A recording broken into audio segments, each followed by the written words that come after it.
Hello everyone, let us learn with Ashish sir के YouTube channel पर आपका स्वागत है। हम आपको पढ़ा रहे थे टेंस और हमने आपके प्रेजेंट टेंस सारे खत्म कर दिए थे। Present indefinite, present continuous, present perfect and present perfect continuous tense. आज से हम लोगों का जो नया सेशन है वो है past tense, means past tense के बारे में आज हम लोग पढ़ने वाले हैं। ठीक है, क्या पढ़ने वाले हैं आज हम लोग? Past tense.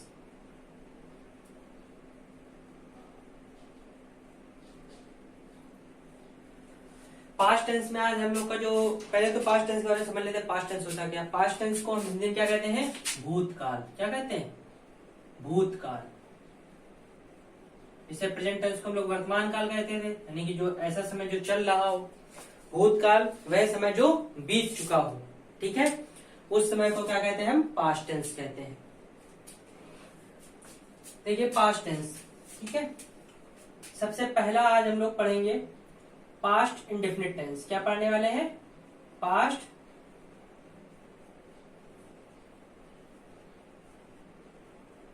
इंडेफिनिट टेंस, जिसे हम लोग पहले सिंपल पास्ट टेंस के बारे में पढ़ेंगे। ठीक, पास्ट इंडेफिनिट टेंस जिसे हम सिंपल पास्ट टेंस भी कहते हैं, वो आज हम लोग पढ़ने वाले हैं। ठीक है, देखिए सबसे पहले हम पहचान की बात कर लेते हैं कि पहचान क्या होती है। ठीक है, और अगर सिंपल पास्ट टेंस की बात करते हैं, जैसे कि आप ये बोलते हो टेंस कि अगर हम जैसे कि कुछ एग्जांपल्स पहले लेते हैं ताकि समझ में आ जाए आपको। आई वॉज अ किंग, या फिर she had a pen। Okay, ऐसे ही you were a lion। इस तरीके से ऐसे कुछ ये सिंपल पास्ट टेंस है। अब आप लोग कहोगे सिंपल पास्ट टेंस में वॉज, हैड, वर ये सब क्या कर रहा है? तो हमने आपको पहले ही ये चीज डिफाइन कर दी थी कि ये जो is, am, are, was, were, has, have, had, ये कभी भी किसी टेंस की पहचान नहीं कराते हैं।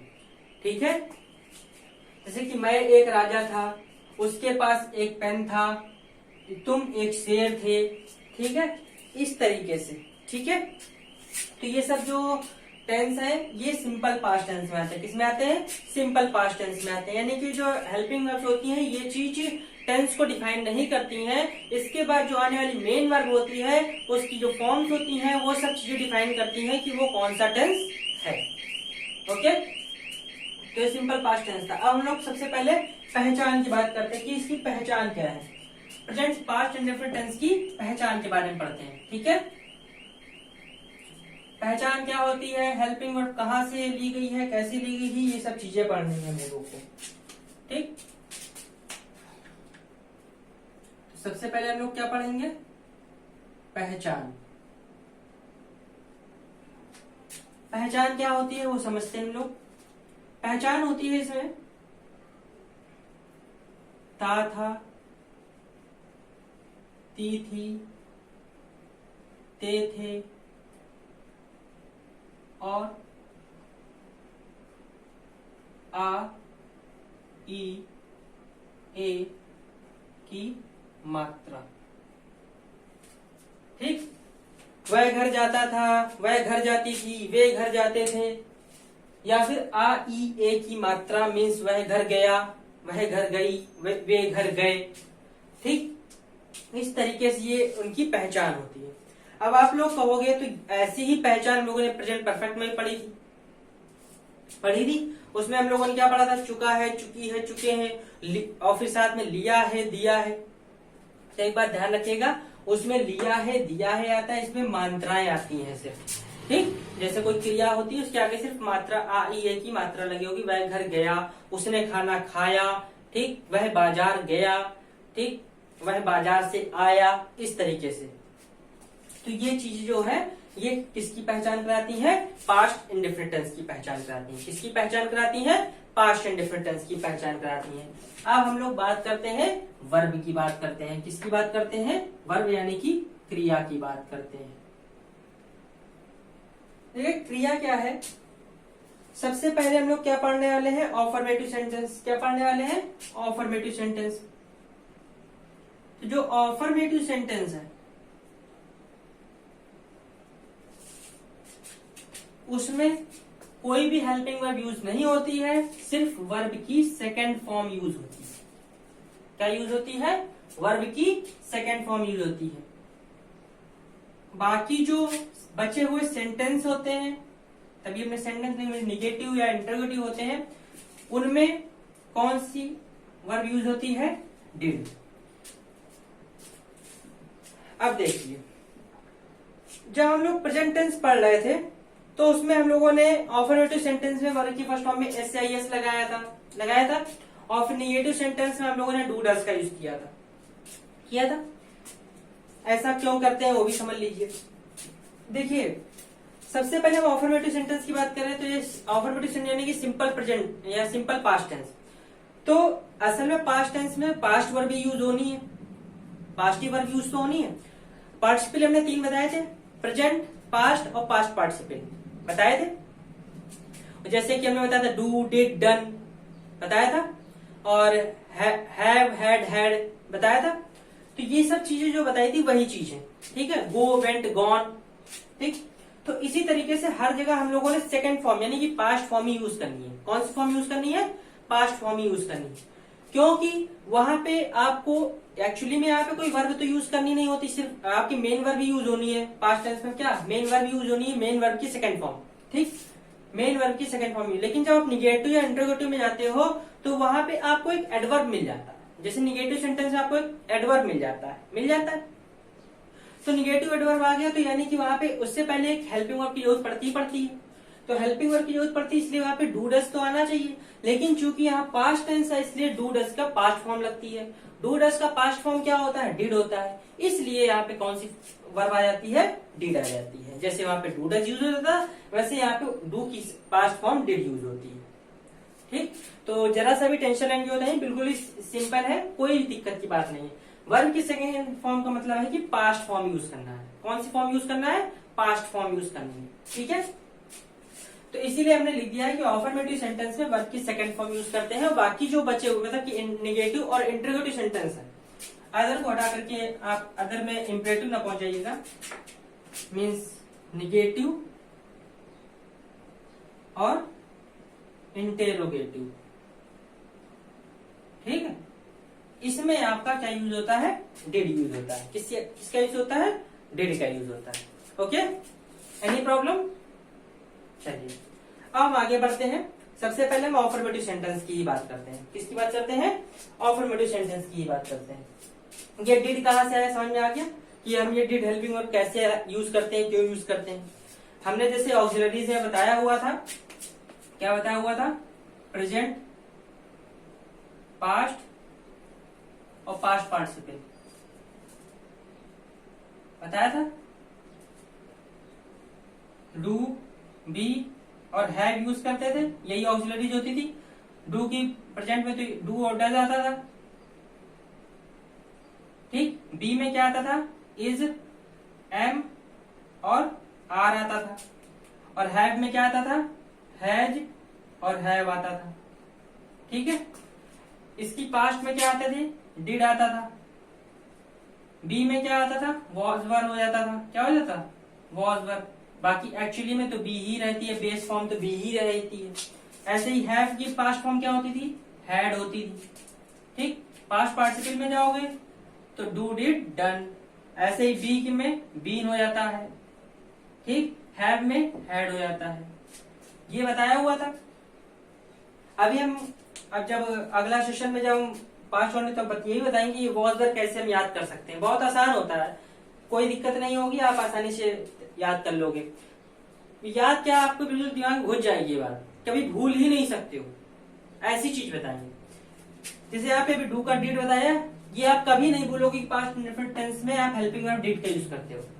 पास्ट इंडेफिनिट टेंस को आप सिंपल पास्ट टेंस याद रखो। सिंपल पास्ट टेंस यानी कि पास्ट फॉर्म यूज होनी है, वर्ब की पास्ट फॉर्म यूज होनी है। ये सारी फॉर्म पास्ट फॉर्म है, यानी यही वर्ब का यूज होना है सारे टेंसेस में। सारे पास्ट के जितने टेंसेस हैं सब में बस यही वर्ब यूज होनी है, इसके अलावा इसके आगे किसी भी वर्ब का यूज नहीं होना है। ठीक है, सबसे पहले अब हम लोग क्या पढ़ने जा रहे हैं, ऑफर्मेटिव सेंटेंस। किसकी बात करेंगे हम लोग, ऑफर्मेटिव सेंटेंस की बात करेंगे। और अगर सेशन अच्छा लग रहा हो तो फटाफट इसे लाइक जरूर कर दीजिएगा और शेयर भी कर दीजिए अपने फ्रेंड्स रिलेटिव्स में। और अगर फर्स्ट टाइम आया तो फटाफट से सब्सक्राइब जरूर कर लीजिए। ओके, और बेल आइकन प्रेस करना ना भूला करिए, नहीं तो हमारी जो नेक्स्ट वीडियोज है फिर वो आपको दिखेंगे नहीं, फिर आप कहीं वीडियोज नहीं बना रहे हैं। इस वजह से आप प्लीज उस बेल आइकन को प्रेस जरूर कर लिया कीजिए। देखिए, सबसे पहले ऑफर्मेटिव सेंटेंस। ऑफर्मेटिव सेंटेंस की बात करते हैं, मीन सकारात्मक वाक्यों की बात करते हैं। ठीक है, तो इसमें देखो क्या होता है। सबसे पहले रूल की बात करते हैं।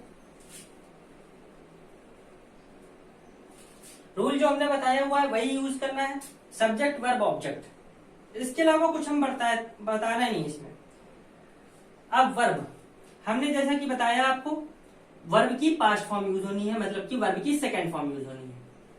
ठीक, प्लस ऑब्जेक्ट यूज होना है, खत्म। ये रूल है, सब्जेक्ट वर्ब ऑब्जेक्ट। और वर्ब कौन सी, क्योंकि पास्ट टेंस है इसलिए पास्ट फॉर्म यूज होनी है, वर्ब की पास्ट फॉर्म यूज होनी है। देखिए आप इसका एग्जांपल देखते हैं।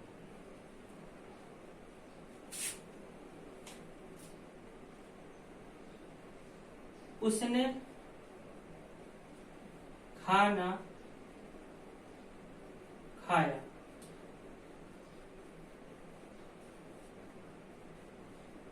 तुम बाजार जाते थे। ये है, क्या क्या बताया हमने, उसने खाना खाया, तुम बाजार जाते थे। ठीक है, ये। अब देखो इनको कैसे बनाए। उसने की स्पेलिंग क्या होती है, ही, यहां पे लिखा हमने ही। खाने की क्या होती है, ईट, और क्या खाया, द फूड। क्या ये सही, अगर आप पूछोगे सही है तो हम कहेंगे गलत है। फिर आगे, तुम बाजार जाते थे, तुम की क्या होती है, यू, जाने की क्या होती है, गो टू मार्केट। फिर से पूछा जाए सही है गलत है, तो फिर से क्या कहा जाएगा, गलत है। क्यों कहा जाएगा गलत है, क्योंकि यहाँ वर्ब की सेकंड फॉर्म फिलअप करनी है। और आपको पता होगा जब भी आपके फिलअप्स वगैरह आते हैं या क्लोज टेस्ट आते हैं तो उसमें कभी कभी ये वर्ब फिलअप करने के लिए भी आ जाता है, कॉर्नर में वर्ब्स दे देते हैं और कहते हैं कि यहाँ वर्ब फिल करिए। और फिर आपको अगर टेंस की पहचान नहीं है तो आप यहाँ वर्ब फिल कर नहीं पाते हो, वर्ब को आप फिल करने में फिर प्रॉब्लम क्रिएट करते हो। ठीक, कि यहाँ पे कौन सी वर्ब फिलअप करेंगे।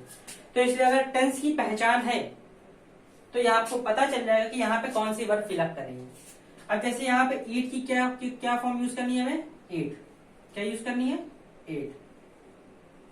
अब कुछ लोग कहेंगे सर हम इसको प्रेजेंट इंडेफिनिट तो बना सकते हैं अगर फिलअप करने के लिए, तो ऑफ कोर्स आप बना सकते हो। अगर फिलअप करने के लिए आ रहा है तो वहां पे आप प्रेजेंट इंडेफिनिट फिल कर सकते हो, उसमें कोई प्रॉब्लम क्रिएट नहीं होगी। ठीक है, क्योंकि वो भी अगर ऑप्शन में होगा तो कोई दिक्कत नहीं, अगर ऑप्शन में नहीं होगा तो फिर बात ही खत्म है। अब आगे बात करते हैं, गो की पास्ट फॉर्म क्या होती है, वेंट। क्या होती है, वेंट। तो यू वेंट टू मार्केट, कोई problem, he ate the food and you went to market, that's the affirmative sentence। ठीक है, तो ये आपका था पास्ट इंडेफिनिट टेंस में। ऑफर्मेटिव सेंटेंस में सिंपल पास्ट टेंस आपके यहाँ खत्म हो गए। अब हम बात करते हैं निगेटिव सेंटेंस की। किसकी बात करते हैं, निगेटिव सेंटेंस की बात करते हैं। इसके बाद इंट्रोगेटिव, फिर इंट्रोगेटिव प्लस निगेटिव की बात करते हैं।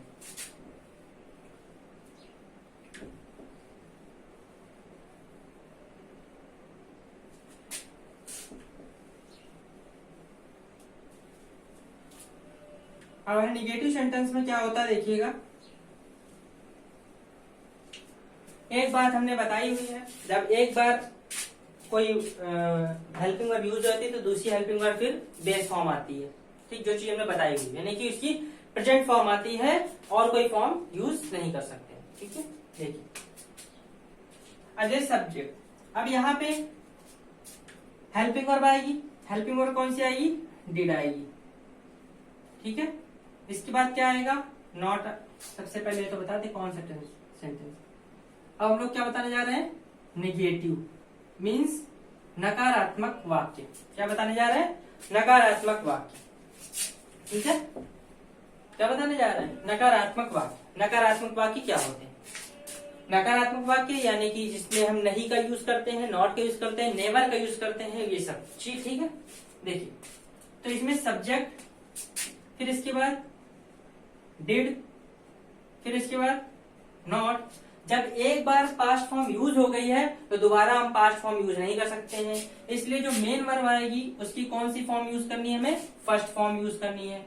फिर उसके बाद ऑब्जेक्ट। ठीक, हमने क्या बताया, सब्जेक्ट, फिर डिड, फिर नॉट। और ये जब एक बार वर्ब की फर्स्ट फॉर्म यूज हो जाती है तो दोबारा हम वर्ब की पास्ट फॉर्म यूज नहीं कर सकते हैं। फिर हम वर्ब की पास्ट फॉर्म की यूज क्या, जब एक बार यूज हो गई यानी इसने पास्ट टेंस बना दिया, अब डबल पास्ट करके इसको पास्ट परफेक्ट हम करना है, क्योंकि पास्ट का पास्ट क्या होता है, पास्ट परफेक्ट होता है।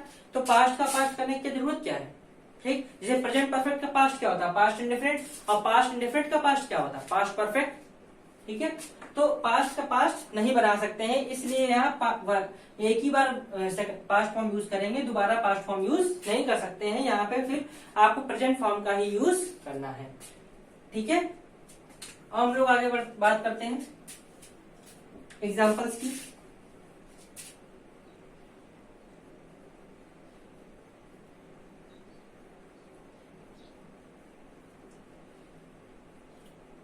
मैं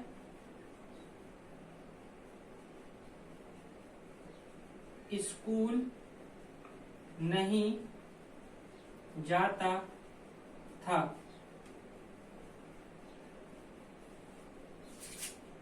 तुम कभी स्कूल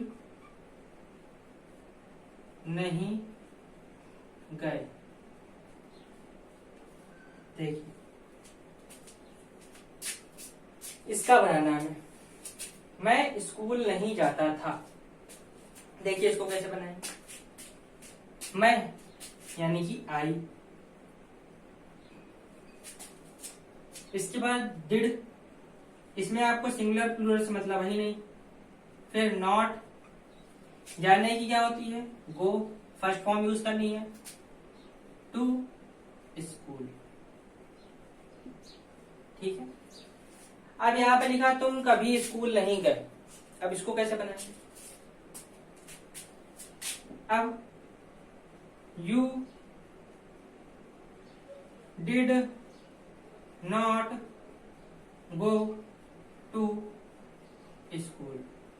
बन गया, क्या सही है, क्या ये सही है, तो हम क्या कहेंगे, गलत है। क्यों, जब भी कहीं, एक बात ध्यान से सुन लीजिए, जब भी कहीं कभी नहीं लिखा होता है, क्या लिखा हो, कभी नहीं, जब ये कभी नहीं वर्ड आ जाता है तो यानी यहाँ पे फिर आपका नॉट और वर्ब का यूज करने की जरूरत है ही नहीं, सिर्फ आपको एक वर्ड यूज करना है, क्या, you never go to school, बस। Now that's the right sentence and that's the right translate of this sentence, you never go to school. Okay? वैसे तो अगर नहीं ना लगा होता तो फिर हम एवर लगा देते, कोई दिक्कत ना होती। Okay, you never go to school. ठीक, इसलिए यहाँ पे हम नेवर का यूज करते हैं, डिड नॉट का यूज नहीं करना है। ओके, अब देखिए आगे, अब हम लोग बात करते हैं इंट्रोगेटिव सेंटेंस की। किसकी बात करने जा रहे हैं, इंट्रोगेटिव सेंटेंस की। बाकी अब आपको आगे रूल्स में ज्यादा दिक्कत नहीं आएगी, क्योंकि बाकी सबके रूल्स बाकायदा जैसे अभी तक हम लोग पढ़ते आए हैं वैसे ही है, किसी में कोई भी डिफरेंस नहीं होगा।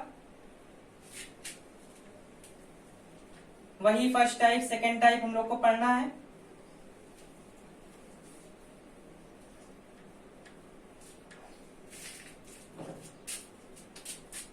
हम लोग क्या पढ़ने जा रहे हैं? इंटेरोगेटिव सेंटेंस और उसका फर्स्ट टाइप। ठीक है, फर्स्ट टाइप क्या है? स्टार्ट विथ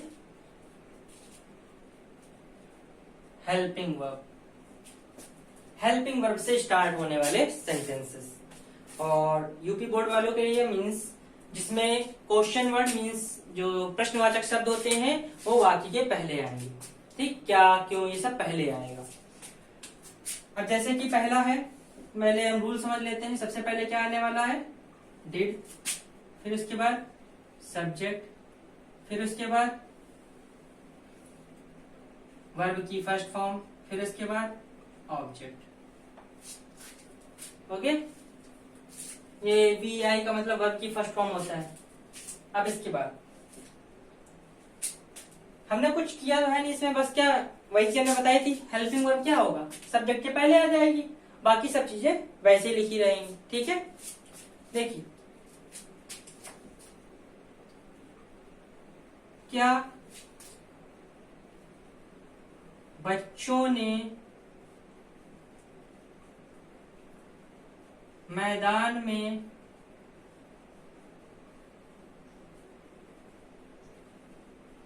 क्रिकेट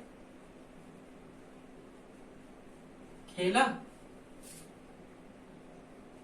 अगर यहीं पे खेल लिया है होता तो वो क्या सा टेंस बन जाता? प्रेजेंट परफेक्ट बन जाता। ओके, समझ में आई बात? कोई दिक्कत? चलिए आगे देखते हैं। क्या हमने अपना काम पूरा किया? देखिए अब दोनों को बनाना है हम लोग को। कैसे बनाएंगे? सबसे पहले क्या यूज करना है? हेल्पिंग वर्ब यूज करनी है। क्या यूज करनी है? हेल्पिंग वर्ब यूज करनी है। हेल्पिंग वर्ब क्या है? डिड है। बच्चे यानी कि the children,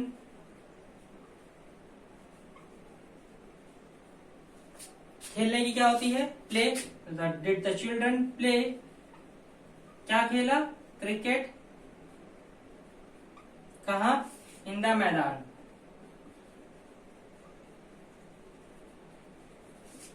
okay, in the ground. आगे देखिए, क्या हमने अपना काम पूरा किया? तो क्या की क्या होती है? डिड होती है। डिड मतलब कि क्या की तो व्हाट होती है, बट यहाँ पे हेल्पिंग वर्ब से स्टार्ट करने से डिड का यूज करेंगे। फिर हमने की क्या होती है? वी होती है। कंप्लीट, वी का पॉजिटिव केस क्या होता है? आवर। काम की work. Did we complete our work? Any problem? कोई दिक्कत इतने में? तो क्या बच्चों ने मैदान में क्रिकेट खेला? Means did the children play cricket in the ground? क्या हमने अपना काम पूरा किया? Did we complete our work? Okay, any problems? चलिए, कोई दिक्कत तो होगी नहीं इसमें, बिल्कुल इजी है, बिल्कुल सरल है, कोई भी प्रॉब्लम्स नहीं होंगी सारी, क्योंकि ऐसी कोई प्रॉब्लम वाली बात ही नहीं, क्योंकि रूल सब में एक ही लग रहा है। रूल में कोई डिफरेंस है? सारे रूल्स एक जैसे ही हैं, बस हेल्पिंग वर्ब चेंज हो तो हेल्पिंग वर्ब याद करने का हमने तरीका बताया हुआ है। तो हेल्पिंग वर्ब तैयार, रूल तैयार, टेंस तैयार। ठीक, टेंस में कहीं कोई प्रॉब्लम आने वाली है ही नहीं, टेंस पूरी तरह प्रिपेयर है।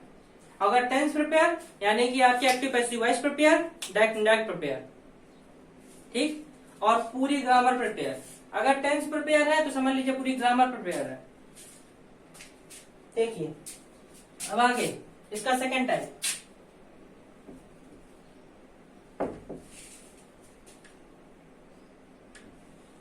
और इसके सेकंड टाइप में क्या होता है? क्वेश्चन वर्ड से स्टार्ट होने वाले।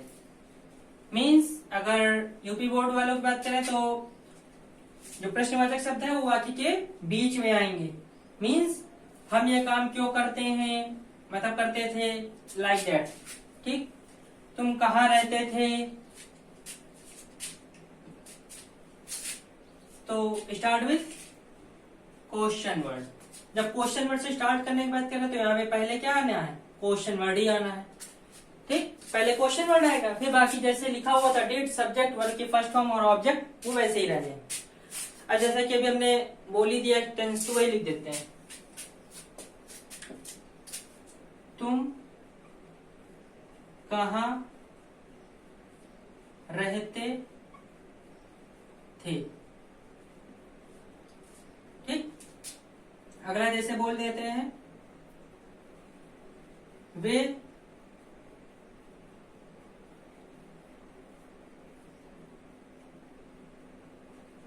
कब गाना गाते थे, या उन्होंने कब गाना गाया, लाइक दैट। ठीक, तो कहाँ की क्या होती है, वेयर। उसके बाद क्या हमने बताया, डिड। तुम की क्या होती है, यू। रहने की क्या होती है, live. Where did you live. वे कब गाना गाते थे, कब की क्या होती है, व्हेन। इसके बाद हेल्पिंग वर्ब डिड। वे की क्या होती है, दे। गाने की क्या होती है, सिंग और सॉन्ग। ओके, तो ये था, तो इसको नोट कर लीजिए।